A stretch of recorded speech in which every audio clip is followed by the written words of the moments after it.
ಮತ್ತೊಮ್ಮೆ ಪ್ರೀತಿಯ ಸ್ವಾಗತ ಬ್ರಹ್ಮಾಂಡ ನೇರ ಪ್ರಸಾರದ ಕಾರ್ಯಕ್ರಮಕ್ಕೆ. ಗುರುಜಿ, ಇಂದಿನ ಕಾರ್ಯಕ್ರಮದಲ್ಲಿ ಈಗ ಮುಂದಿನ ವಿಚಾರಗಳು ಯಾವ ವಿಚಾರಗಳನ್ನು ತಿಳಿಸ್ಕೊಡ್ತಾ ಇದ್ದೀರಿ ಗುರುಜಿ? ನಿಜಾನ ಹೇಳಬೇಕು ಅಂದರೆ ಪ್ರತಿಯೊಬ್ಬರಿಗೂ ಒಂದಲ್ಲ ಒಂದು ವಿಚಾರ ತಿಳಿಸ್ತಾನೇ ಬರಬೇಕು. ಪಾಪ ಭಾಳ ಜನ ಅಪೇಕ್ಷೆ ಏನು ಅಂದರೆ, ನೀವುಗಳೆಲ್ಲ ಕೆಲವರು ಕೇಳ್ತಾರೆ, ಕಲ್ಲುಗಳು ತಗೋಬೇಕಾ ಬೇಡವಾ ಅಂತ ಒದ್ದಾಡ್ತಾರೆ. ಕಲ್ಲುಗಳು ಅನ್ನೋದು ಏನು ಅಂದರೆ ಒಂದು ಎನರ್ಜಿ. ಪಕ್ಕದಲ್ಲಿ ಒಂದು ಹಸುನ ಒಂದು ಗಾಡಿಗೆ ಕಟ್ಕೊಂಡು ಎಳ್ಕೊಂಡು ಹೋಗೋಕ್ಕಿಂತ ಎರಡನೇ ಹಸು ಇರಲಿ ಜೊತೆಗೆ ಅಂತ ಆ ಎತ್ಕೊಂಡು ಕಟ್ಕೊಂಡು ಹೋಗ್ತಾ ಇರ್ಬೋದು. ಒಂದು ಕುದುರೆ ಆ ಹಾರ್ಸ್ ಪವರ್ ಅಂತಿರುತ್ತಲ್ಲ, ಒಂದು ಕುದುರೆ ಆದರೂ ಎಳೆಯುತ್ತೆ. ಪಾಪ ಎತ್ತುಗಳಿಗೆ ಬಹಳ ಕಷ್ಟವಾಗುತ್ತೆ. ಹಾಗೆ ಜೀವನದಲ್ಲಿ ಏನಾದರೂ ಒಂದು ಸಪೋರ್ಟಿಂಗ್ ಎನರ್ಜಿ ಅಂತ ಕರೀತಾ ಇರಬೇಕಾದ್ರೆ ಈ ಕಲ್ಲುಗಳನ್ನು ಹಾಕ್ಕೊತಾರೆ.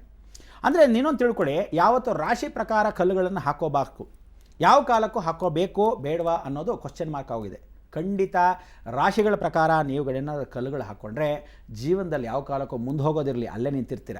ಸುಮ್ಮನೆ ವೇಸ್ಟು ಏನೋ ದುಡ್ಡು ಕೊಟ್ಕೊಂಡು ತೊಗೋಬೇಕು.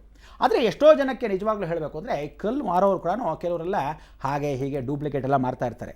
ನಿಜವಾದ ಒಳ್ಳೆಯ ಕಲ್ಲುಗಳನ್ನು ನೋಡಿಕೊಂಡು ಯಾವ ಕಾಲಕ್ಕೂ ಪರಿಶೀಲನೆ ಮಾಡಿಕೊಂಡು ತೊಗೊಂಡ್ರೆ ಉತ್ತಮ. ಅದು ಹೇಗೆ ತೊಗೋಬೇಕು? ನೀವು ಅಕಸ್ಮಾತ್ ಮುತ್ತನ್ನು ಹಾಕ್ಕೋಬೇಕಾದ್ರೆ ಬೆಳ್ಳಿಯಲ್ಲೇ ಹಾಕ್ಕೋಬೇಕು. ಅಂದರೆ ಬೆಳ್ಳಿಲಿ ಸುಚ್ಕೋಬೇಕು. ಸುಮ್ಮನೆ ಮುತ್ತನ್ನ ಎತ್ಕೊಂಡು ಬಂಗಾರದಲ್ಲಿ ಹಾಕ್ಕೊಳ್ಳೋಕ್ಕಾಗಲ್ಲ, ಚಂದ್ರ ಅಲ್ವಾ. ಮುತ್ತು ಯಾವ ಕಾಲಕ್ಕೂ ತಿಳ್ಕೊಳ್ಳಿ, ಬಂಗಾರದಲ್ಲಿ ಹಾಕಿಸ್ಕೊಂಡ್ರೆ ಯಾವ ಕಾಲಕ್ಕೂ ಮನೆಯಲ್ಲಿ ಘರ್ಷಣೆ. ಅದನ್ನು ಬೆಳ್ಳಿಲೇ ಹಾಕ್ಕೋಬೇಕು, ಅದು ಭಾಳ ವಿಶೇಷತೆ. ಅದಾದ ಮೇಲೆ ಎಲ್ಲರಿಗೂ ಬೇಕಾಗಿರ್ತಕ್ಕಂಥ ಎಲೆಕ್ಟ್ರೋಮ್ಯಾಗ್ನೆಟಿಕ್ ಎನರ್ಜಿನಲ್ಲಿ ಫಸ್ಟ್ ಕ್ಲಾಸ್ ಪವರ್ ಅಂದರೆ 15,000 ಹಾರ್ಸ್ ಪವರ್ ಅಂತಾರೆ. ಒಂದು ತಾಯಿ ಗರ್ಭಜನನ ಅಂದರೆ ಒಬ್ಬ ಮಗುಗೆ ಹೆತ್ತರೆ ಅವಳು ಕಾಲಕ್ಕೆ ಏನು ಅಂದರೆ ಒಂದು ಮಗುಗೆ 15,000 ಹಾರ್ಸ್ ಪವರ್ ಅಷ್ಟು ಎನರ್ಜಿ ಕೊಡ್ತಾಳಂತೆ. ಅದಕ್ಕೆ ನಾನು ಎಷ್ಟೋ ಜನಕ್ಕೆ ಹೇಳ್ತೀನಿ, ದಯವಿಟ್ಟು ಹೋಗಿ ಬೆಳಗ್ಗೆ ಎದ್ದ ತಕ್ಷಣ ನಿಮ್ಮ ಅಮ್ಮನಿಗೆ ನಮಸ್ಕಾರ ಮಾಡಿ, ನಿಮ್ಮ ತಾಯಿಂದಿರಿಗೆ ನಮಸ್ಕಾರ ಮಾಡಿ. ಏನಂದರೆ ಸುಮ್ಮನೆ ಹೀಗೆ ಮುಟ್ಕೊಂಡು ನಮಸ್ಕಾರ ಮಾಡೋದಲ್ಲ. 2 ಕಣ್ಣಿನ ಮೇಲಿರೋ ಹುಬ್ಬಿನ ಮಧ್ಯೆ ಇರೋ ಆಜ್ಞಾಚಕ್ರ ಅವರ ಕಾಲಲ್ಲಿ ಹೆಬ್ಬೆಟ್ಟಿಗೆ ಹಾಗೆ ಮುಟ್ಟಿ ನಮಸ್ಕಾರ ಮಾಡಬೇಕು. ಅದಕ್ಕೆ ನೋಡಿ, ಇವತ್ತೂ ಉತ್ತರ ಕರ್ನಾಟಕದವರಷ್ಟು ನಿಜವಾದ ನಿಯತ್ತು, ನಿಜವಾದ ದೇಶಭಕ್ತಿ, ನಿಜವಾದ ಆಚರಣೆ ಉತ್ತರ ಕರ್ನಾಟಕದಲ್ಲಿ ಭಾಳ ಹೆಮ್ಮೆ ಹೇಳ್ಕೋಬೇಕು. ಈ ಕಡೆ ಬೆಂಗಳೂರು ಕಡೆ ಆಮೇಲೆ ಮೈಸೂರು ಪ್ರಾಂತ ಎಲ್ಲ ಏನಾಗಿದೆ, ಕಾಸ್ಮೋಪಾಲಿಟನ್ ಸಿಟಿಯಾಗಿ ಹೋಗಿದ್ದಾರೆ. ನಿಜವಾಗ್ಲೂ ಅವನು 100 ರೂಪಾಯಿ ಹಾಕಿದ ದೇವ್ರು ನಮಸ್ಕಾರ ಮಾಡೋಕ್ಕೆ, ನಾನು ಒಂದು 100 ರೂಪಾಯಿ ಹಾಕ್ತೀನಿ ಅಂತ ಶೋ ಆಫ್ಗೋಸ್ಕರ ದೇವ್ರು ನಮಸ್ಕಾರ ಮಾಡಬೇಡಿ. ಭಕ್ತಿ ಒಳಗಿಂದ ಬರಬೇಕು, ಮೇಲಿಂದ ಬಂದರೆ ಏನು ಪ್ರಯೋಜನ ಇಲ್ಲ. ಹಾಗೆ ನಮಸ್ಕಾರ ಮಾಡಬೇಕಾದ್ರೆ ನೀವು ಅಕ್ಕಪಕ್ಕದ ಮನೆ ಮಾಡಿ ಅಂತ ನಾನು ಹೇಳ್ತಿಲ್ಲ, ಸ್ವಂತ ನಿಮ್ಮ ತಾಯಿಗೆ, ಹೆತ್ತು ಹೊತ್ತಿರತಕ್ಕಂಥ ತಾಯಿಗೆ. ಎಷ್ಟೋ ಜನ ಸಾಕಿದ ತಾಯಿ ಕೂಡ ನಿಜವಾದ ಪ್ರೀತಿ ಇರುತ್ತೆ, ಅಜ್ಜಿಂದು ಸಾಕಿರ್ತಾರೆ. ಅದಕ್ಕೆ ನೀವೇನು ಮಾಡಬೇಕು, ಎದ್ದ ತಕ್ಷಣ ದೇವ್ರ ನಮಸ್ಕಾರ ಮಾಡಿದ ತಕ್ಷಣ ತಾಯಿಂದ್ರೆ ನಮಸ್ಕಾರ ಮಾಡಬೇಕು. ಅದಕ್ಕೆ ಆ್ಯಕ್ಟಿವೇಶನ್ ಎನರ್ಜಿ ಕಲ್ಲಿಗಿಂತ ಜಾಸ್ತಿ ಪವರ್. ಒಂದು ಮಗಳಿಗೆ 15,000 ಹಾರ್ಸ್ ಪವರ್ ಕೊಡ್ತಾಳಂತೆ ತಾಯಿ. ಇನ್ನು ಎಷ್ಟು ಜನ ಮಕ್ಕಳಾದರೆ, ಆ ಕಾಲದ 12 ಮಕ್ಕಳು 15 ಮಕ್ಕಳು ಎಷ್ಟು ಪವರ್ ಇರ್ತಿತ್ತು. ಅದಕ್ಕೆ ಆ್ಯಕ್ಟಿವ್ ಆಗಿರ್ತಿದ್ರು ಅಜ್ಜಿಂದರು. ಇವತ್ತು ಬೀಸೋಕಲ್ಲಿ ರುಬ್ತಾರೆ, ಯಾವ ಮಿಕ್ಸಿ ಉಪಯೋಗ ಇಲ್ಲ, ಫಸ್ಟ್ ಕ್ಲಾಸ್ ಅಡುಗೆ ಮಾಡ್ತಾರೆ. ಈ ಕಾಲದವರ ಒಂದು ಹೆತ್ತ ತಕ್ಷಣ ಅಯ್ಯೋ 6 ಹೆತ್ತೆ ಅನ್ನೋ ಥರ ಒದ್ದಾಡ್ತಾರೆ. ನಿಜವಾಗ್ಲೂ ಹೇಳ್ತೀನಿ, ಅವ್ರು ಗರ್ಭಿಣಿಯಾಗಿದ್ದಾಗಲೇ ಒದ್ದಾಡ್ತಿರ್ತಾರೆ. ಆ್ಯಕ್ಟಿವ್ ಆಗಿರಬೇಕು. ಕೂತು ನಿಂತು ಕೆಲಸ ಮಾಡಿದ್ರೆ ಈಸಿ ಡೆಲಿವರಿ. ಇಲ್ಲದ್ರೆ ಡಾಕ್ಟರ್ ಕಿತ್ಕೊತಾ ಇರ್ತಾನೆ, ಫಸ್ಟ್ ಕ್ಲಾಸ್ ದುಡ್ಡು ಇಲ್ಲ ರೀ, ಆಪ್ರೇಷನ್ ಮಾಡಿಸ್ಬೇಕು, ಸರಿಯಾಗಿ ಮಗು ಈಗ ತಿರ್ಕೊಂಡ್ಬಿಟ್ಟಿದೆ, ಸುಳ್ಳು ಬೇರೆ ಹೇಳ್ತಾರೆ. ಅವ್ರ ಗಂಟೆನೇ ಹೋಗ್ಬೇಕು, ನೀವು ಬರುತ್ತೆ ದುಡ್ಡು, ಫಸ್ಟ್ ಕ್ಲಾಸ್ ಆಗಿ ನಾರ್ಮಲ್ ಡೆಲಿವರಿಗಿಂತ ಆಪ್ರೇಷನ್ ಕತ್ತರಿಸಿ ಬಿಸಾಕ್ತಾರೆ. ಯಾವತ್ತು ತಿಳ್ಕೊಳ್ಳಿ, ಹೆಣ್ಣು ತಗ್ಗಿ ಬಗ್ಗಿ ನಡೆದ್ರೆ ಜೀವನದಲ್ಲಿ ಎಲ್ಲ ಕಾಲಕ್ಕೂ ಹೇಳ್ತಾ ಬಂದರು. ಅದೆಲ್ಲ ಒಂದು ವಾಡಿಕೆ ಅಂತ ಹೇಳ್ತಾ ಇಲ್ಲ, ಒಂದು ಸಂಪ್ರದಾಯ ಹೇಳ್ತಾ ಇದ್ರು. ಹಾಗೆ ತಾಯಿಂದ್ರಿಗೆ ನಮಸ್ಕಾರ ಮಾಡಿದ್ರೆ ಎಷ್ಟು ಕಲ್ಲುಗಳು ಹಾಕ್ಕೊಂತೀವೋ ಅಷ್ಟು ವಿಶೇಷವಾದ ಪವರ್. ಅದಕ್ಕೆ ತಾಯಿಗೆ ನಮಸ್ಕಾರ ಮಾಡಿ ನೀವು ಆ ಸ್ಮರಣೆನ ಮಾಡ್ಕೋಬೇಕು. 2 ಹುಬ್ಬಿನ ಮೇಲೆ ಇರ್ತಕ್ಕಂಥ ಆಜ್ಞಾಚಕ್ರಕ್ಕೆ ನಮಸ್ಕಾರ ಮಾಡಿ ಆ ಹೆಬ್ಬೆಟ್ಟು ಸೋಕಬೇಕು. ಎಲ್ಲ ಉತ್ತರ ಕರ್ನಾಟಕ ನೋಡಿ, ಗುರುಗಳು ನಮಸ್ಕಾರ ಮಾಡಿದೆ, ಗುರುಗಳೇ ಆ ಪಾದಕ್ಕೆ ಕೊಡಿ ಅಂತ ಹೇಳಿ ಆ ಹೆಬ್ಬೆಟ್ಟನ್ನ ಹಿಡ್ಕೊಂಡು ನಮಸ್ಕಾರ ಮಾಡ್ತಾರೆ. ನಿಜವಾದ ಸಂಪ್ರದಾಯ, ಅಷ್ಟು ಆ್ಯಕ್ಟಿವೇಶನ್ ಎನರ್ಜಿ ಸಿಗುತ್ತೆ. ಕಲ್ಲುಗಳನ್ನ ಸಪೋರ್ಟಿವ್ ಎನರ್ಜಿ. ಶಾಸ್ತ್ರದ ಪ್ರಕಾರ ಯಾವತ್ತೂ ರಾಶಿ ಅಂದರೆ ಏನು ಅಂದರೆ, ನಿಮ್ಮ ಚಂದ್ರ ಎಲ್ಲಿರುತ್ತೋ ಅಲ್ಲೇ ರಾಶಿ. ಅದಕ್ಕೆ ನೀವು ಕಲ್ಲುಗಳನ್ನ ಹಾಕೋಬೇಡಿ, ರಾಶಿ ಕಲ್ಲುಗಳನ್ನ ಹಾಕೋಬಾರ್ದು.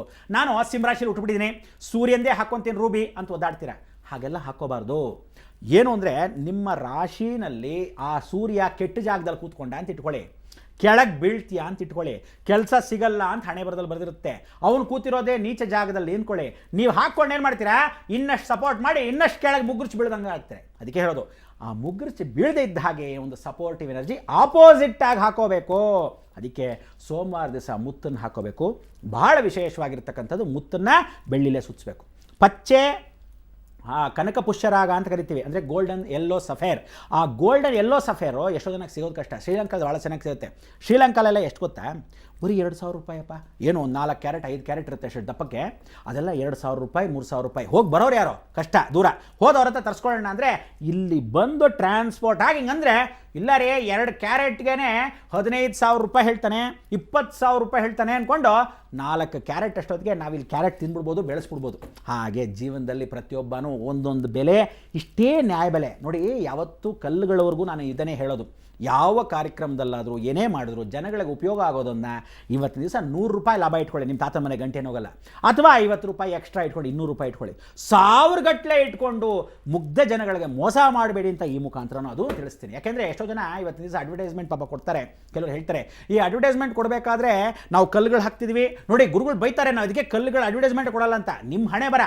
ಆದರೂ ನಾನು ಹೇಳೋ ವಿಚಾರ ಇಷ್ಟೇ, ಸತ್ಯವಾಗಿರಿ, ನೀವು ಮುಂದೆ ಬರ್ತೀರಾ, ಚೆನ್ನಾಗಿರ್ತೀರಾ. ಕರೆಕ್ಟಾಗಿ ಜನಗಳಿಗೆ ಒಳ್ಳೆ ಮಾಹಿತಿಯನ್ನು ಕೊಟ್ಟು ಒಳ್ಳೆ ವಿಚಾರದಲ್ಲಿ ಸತ್ಕೊಂಡು ಹೋಗಿ ಒಳ್ಳೆಯದಾಗುತ್ತೆ. ಯಾವತ್ತೂ ತಿಳ್ಕೊಳ್ಳಿ ಆ ರೀತಿ ಮಾಡಬೇಕು. ಮಂಗಳ ಗ್ರಹ ಹವಳ, ಆ ಹವಳ ಎಷ್ಟು ಚೆನ್ನಾಗಿರ್ಬೇಕು ಗೊತ್ತಾ, ಫಸ್ಟ್ ಕ್ಲಾಸ್ ಹವಳ ತೊಗೋಬೇಕು. ಆ ಹವಳ ಯಾವತ್ತೂ ತಿಳ್ಕೊಳ್ಳಿ ಕರಗುತ್ತಾ ಹೋಗುತ್ತೆ. ಮಾಂಗಲ್ಯದಲ್ಲಿ ಯಾವತ್ತೂ ಮಾಂಗಲ್ಯಂ ರಕ್ಷಣಾ ರಕ್ಷತಿ ಅಂತ ಹವಳವನ್ನು ಯಾಕೆ ಹಾಕ್ಕೊಂತಾರೆ ಅಂದರೆ, ವಿಶೇಷವಾಗಿ 2 ಮಾಂಗಲ್ಯ ಮಧ್ಯೆ ಸ್ವರ್ಣಲಕ್ಷ್ಮಿ ಹಾಕಬೇಕು. ಆ ಸ್ವರ್ಣಲಕ್ಷ್ಮಿಗೂ ಮಾಂಗಲ್ಯಕ್ಕೆ ಮೊದಲ ಹವಳ ಇರೋದು ನರಸಿಂಹಸ್ವಾಮಿ ಆಹ್ವಾನ ಆಗಿರ್ತಾನೆ. ಕುಜ ಅಂದರೆ ನರಸಿಂಹಸ್ವಾಮಿ ಮಾಂಗಲ್ಯವನ್ನು ರಕ್ಷಣೆ ಮಾಡ್ತಾನೆ. ಲಕ್ಷ್ಮಿನ ಕೂಡಿಸ್ಕೊಂಡು ನರಸಿಂಹಸ್ವಾಮಿ ತೊಡೆ ಮೇಲೆ ಮಾಂಗಲ್ಯವನ್ನು ರಕ್ಷಣೆ ಮಾಡ್ತಾನೆ. ಹವಳ ಕರಗಬೇಕು. ಇಷ್ಟು ದೊಡ್ಡ ಹವಳ ಹೋಗ್ತಾ ಹೋಗ್ತಾ ವಯಸ್ಸಾಗ್ತಾ ಕರಗ್ತಾ ಇರುತ್ತೆ. ಅದು ನಿಜವಾದ ಹವಳ. ಯಾವುದೋ ಮಣಿ ಕಲ್ಲು ತಂದುಬಿಟ್ಟು ಇದೇ ಹವಳ ಅಂತಾರೆ. ಹವಳ ಕರಗಬೇಕು. ಆ ಹವಳ ಕರಗಕ್ಕೆ ಮೊದಲು ಯಾವ ತಿಳ್ಕೊಳ್ಳಿ, ಸ್ವಪ್ನದಲ್ಲಿ ನೀವು ಯಾವತ್ತಾದ್ರೂ ಹವಳ ತಂದಿರೋದನ್ನ ತಲೆ ಕೆಳಗೆ ಇಟ್ಕೊಂಡು 3 ದಿವಸ ಮಲ್ಕೊಂಡ ಮೇಲೆ ನಿಜವಾದ ಒಳ್ಳೆ ಸ್ವಪ್ನಗಳು ಬರುತ್ತಾ, ಅದು ಬರುತ್ತಾ ಅಂತ ನೋಡಿಬಿಟ್ಟೇ ತಗೋಬೇಕು. ವಜ್ರ, ಹವಳ, ವಿಶೇಷವಾಗಿರ್ತಕ್ಕಂಥ ಶನಿ, ನೀಲ, ಈ 3 ಯಾವ ಕಾಲಕ್ಕೂ ನಮಗೆ ಕಾಂಪ್ರಮೈಸ್ ಅನ್ನೋದು ಆಗೋದೇ ಇಲ್ಲ. ಅದನ್ನೆಲ್ಲ ಪರಿಶೀಲನೆ ಮಾಡಬೇಕು. ಆ ಕಲ್ಲು ನಿಮಗಾಗಿ ಬರಬೇಕು. ಆ ಕಲ್ಲು ಎಲ್ಲಿಂದ ತಯಾರಿಸಿರ್ತಾರೋ ಶಾಪ ವಿಮೋಚನೆ ಆಗಿ ಆ ಕಲ್ಲುಗಳನ್ನ ಹೊಡೆದಿರ್ತಾನಲ್ಲ, ಆ ನೀಲಿ ಕಲ್ಲು ಶಾಪ ಹಾಕತ್ತಂತೆ. ಹವಳ ಕರಗಕ್ಕೆ ಮೊದಲು ಶಾಪ ಹಾಕತ್ತಂತೆ.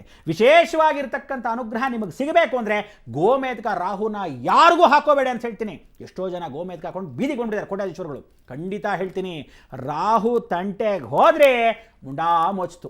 ಇದಕ್ಕೆ ಜೀವನದಲ್ಲಿ ಪ್ರತಿಯೊಬ್ಬ ಮನುಷ್ಯ ಯಾವ ಕಾಲಕ್ಕೆ ಹೇಗಿರಬೇಕೋ ಹಾಗಿದ್ರೆ ಉತ್ತಮ. ಹವಳ ಅನ್ನೋದು ನರಸಿಂಹಸ್ವಾಮಿ ಆ ಮಾಂಗಲ್ಯ ಜೊತೆಗೆ ಕಾಪಾಡುತ್ತಂತೆ. ಕರಿಮಣಿ ಜೊತೆಗೆ ಹಾಕೊಂತಾರೆ ಅಂದರೆ ಕುಜನಿಗೂ ಶನಿಗೆ ಮಿತ್ರತ್ವ.